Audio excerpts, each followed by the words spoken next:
guys, my name's Doug with Infotainment.com.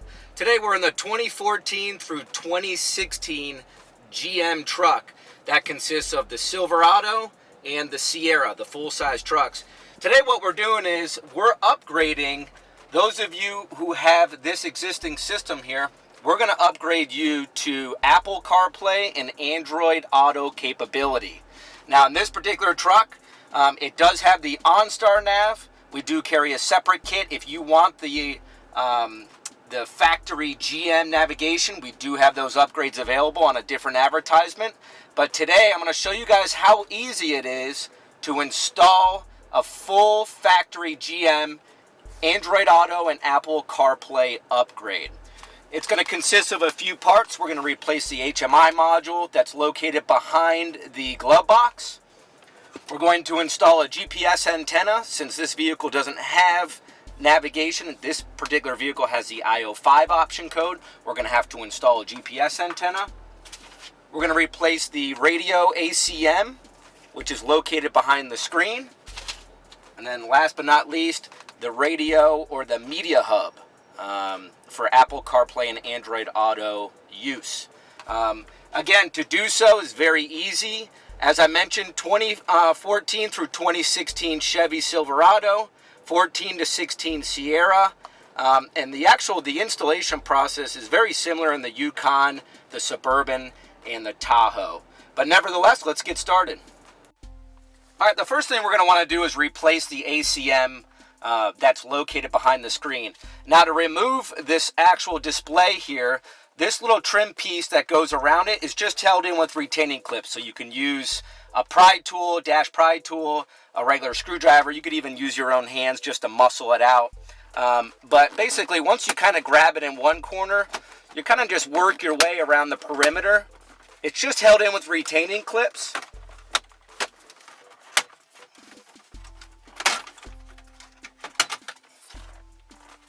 You notice the clips on here. So you could just kind of set this aside. You don't necessarily have to disconnect it. That gives you access to the 4 7mm screws.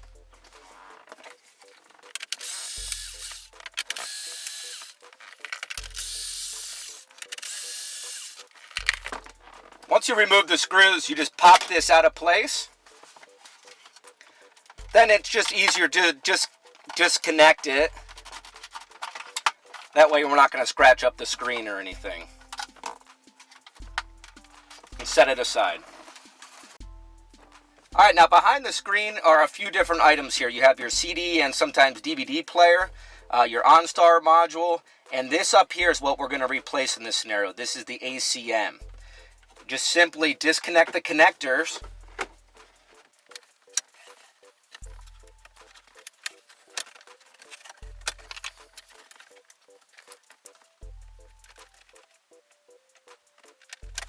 This one sometimes is a little hard to get at, so I like to use a little precision tool here just to push down on this little Facra clip here and to pull it away. Once you do that, there's a little bracket or a brace on the top of the unit. You just press that up and then slide the unit out. Now we're going to take the ACM that's included with the infotainment kit, slide into place, and plug in all the exact same connectors.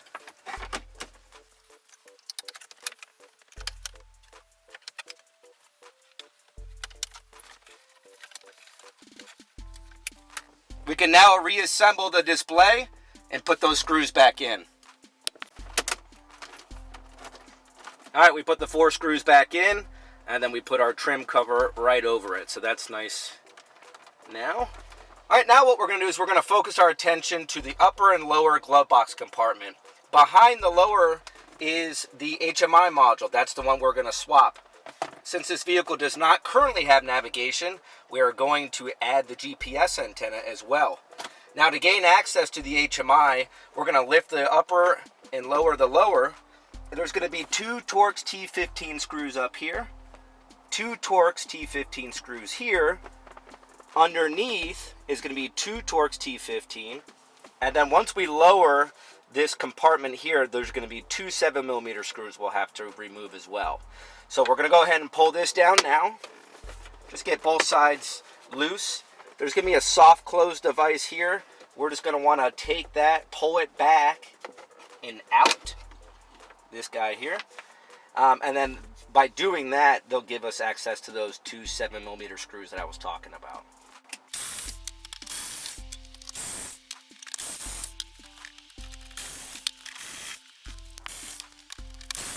All right, now that all of our screws have been removed, we can go ahead and pop out the lower compartment and set it aside. Then we can pop out our upper compartment. Just kind of lay it down. You don't necessarily have to unplug the little courtesy light in there.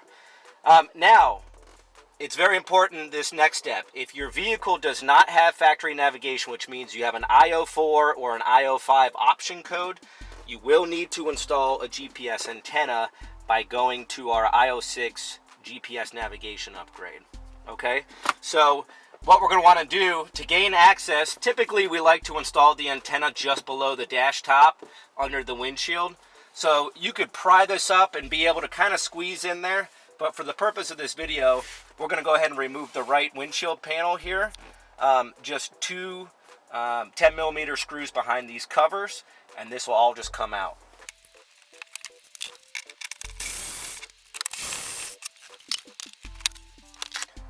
Now you have a little bit more play back here, so you could pop up the cowl, starting with the speaker grill.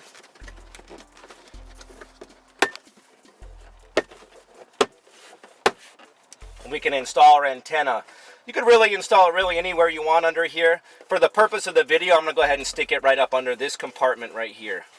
I'm going to go ahead and route the FACRA clip behind here, because this is going to plug into the new HMI. And I'll be able to fish for it back here.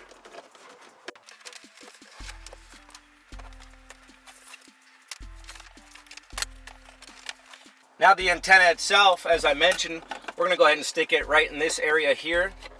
The professional way to do it is to pull it up all the way and then use a little bit of double-sided tape or whatnot. But as I mentioned, for the purpose of this video, I'm just going to go ahead and install it right there. Once you do that, you can just pop everything back into place. And then we're going to put our right windshield panel back on. All right, so right here behind this metal brace is the HMI module. So all we're going to do here is just disconnect the connectors that are plugged into it. All right, now that we disconnected the connectors, we're going to lift up on the tab that holds it in place. And you're going to kind of wiggle it out. And here we are. So now we're going to take the replacement, slide it up into the exact same location. And then plug in all of our connectors. All right, now the last part is the GPS antenna we ran. I just coiled up the wire, the access wire, and used a twist tie so we can go ahead and set this back here. But what we need to do now is plug this little FACRA clip into the blue clip on your HMI module. All right, we can go ahead and now reinstall the upper and the lower glove box compartments.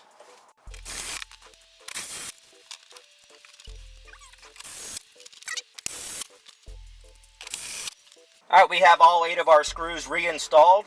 Now we're going to put the soft close part in. It needs to go in at about this angle into the side. We're just going to stick this little pin into the larger hole and then pop it forward. Once we do that, we can close it. All right, the last part of the install is we're going to have to replace the USB media hub. This one here is Apple CarPlay and Android Auto compatible. This one is not. So we need to remove it. Now, whether you have the lower center console or the bench seat, these both come out the exact same way. Right on the left side and the right side are little tabs similar to this. And when you press those in, it comes right out.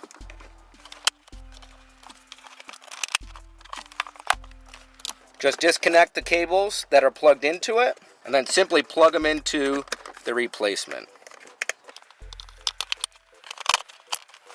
All right, guys, now that everything's done, let's go ahead and fire it up.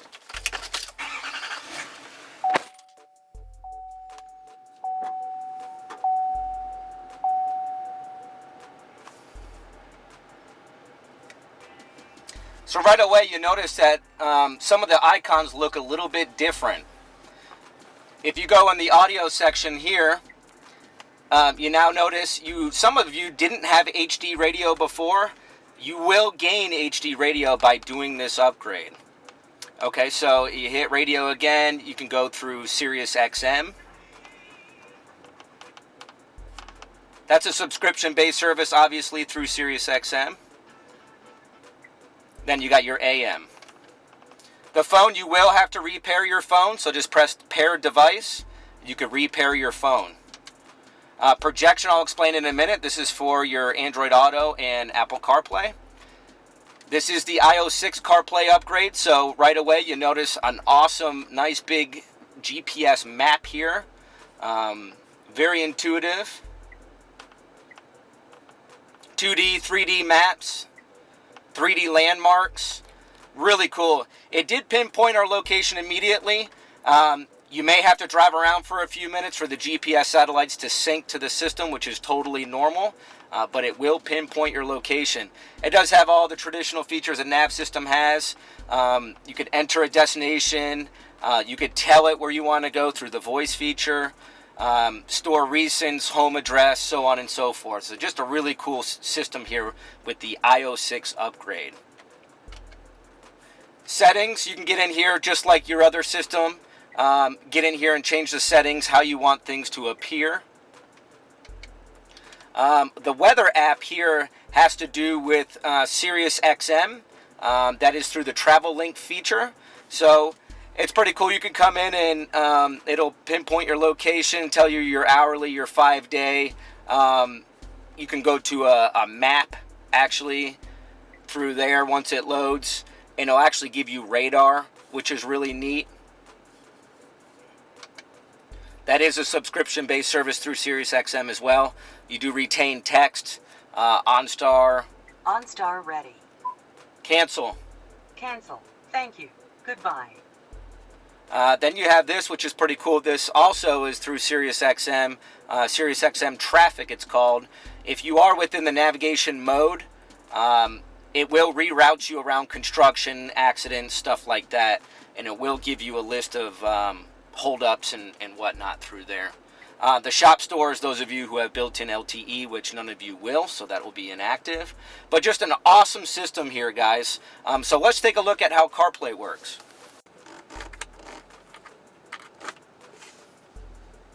And voila, now you have CarPlay in your 14 to 16 truck. This is 100% factory, guys. All GM parts, all pre-programmed to your VIN by Infotainment.com. Up here, obviously, you have your phone feature. You can make and receive phone calls. Those of you who have an Apple Music subscription can come into here and be able to easily access that. Apple Maps. Those of you who like Apple Maps, this will take you where you want to go. Set up your home address, tell it where you want to go. Really neat there. Messages, if you were to press that, it would start reading all your messages to you. When you're driving, awesome safety feature, guys. When you're driving, the messages or an alert will come up. You press it, and it actually reads to you what your text message is, and then allows you to respond to it using your voice. So you keep your hands on the wheel. The Now Playing app will just show you what you're listening to now, whether it's a streaming service or whatnot. Podcasts, those of you who like that can access that easily. Audiobooks, MLB fans with the app BAT. Google Maps, something I want to point out real quick. Those of you who don't like Apple Maps, a lot of you love the Google Maps. These are updated all the time, so you're always getting the latest and greatest maps. But tell it where you want to go, or type in a previous destination. You have iHeartRadio, Pandora, Radio Disney, and there's a ton of different apps you can download on your phone, and it will reflect here on CarPlay. So if you go to the Apple CarPlay web page on apple.com, it will show you the different apps available. Sirius XM, some of you don't want to subscribe in your vehicle, but you want to subscribe to the mobile. Sirius XM app allows you to do that. You could quickly access your favorite stations or channels or whatnot, and it'll just go through streaming. Slacker, Spotify, Something else I wanted to point out that I personally love is Waze. Everyone loves Waze because it does, it'll alert you if there's a broken down car or whatnot, and or a police maybe in the area or something like that. So Waze really comes into handy for traveling as well. So once you download the app on your phone, it'll show up right here on the screen. So another awesome feature there. We do so much more than just CarPlay upgrades here at Infotainment. We work on all the GM trucks, Ford, Ram, Jeep. We now do Toyota and Nissan. We do radio upgrades, CarPlay upgrades using all factory parts. We do backup cameras, front cameras, satellite radio, HD radio, you name it, guys, at Infotainment.com. Everything's pre-programmed to plug and play by our techs here at Infotainment.com. So come check us out. One more thing I wanted to mention. A lot of you who have the 14 to 16 trucks that are doing this upgrade, you'll find that a lot of you don't have a backup camera. We have plug-and-play backup cameras for your truck, so take a look at that too when you go to our website. Thanks for watching, guys.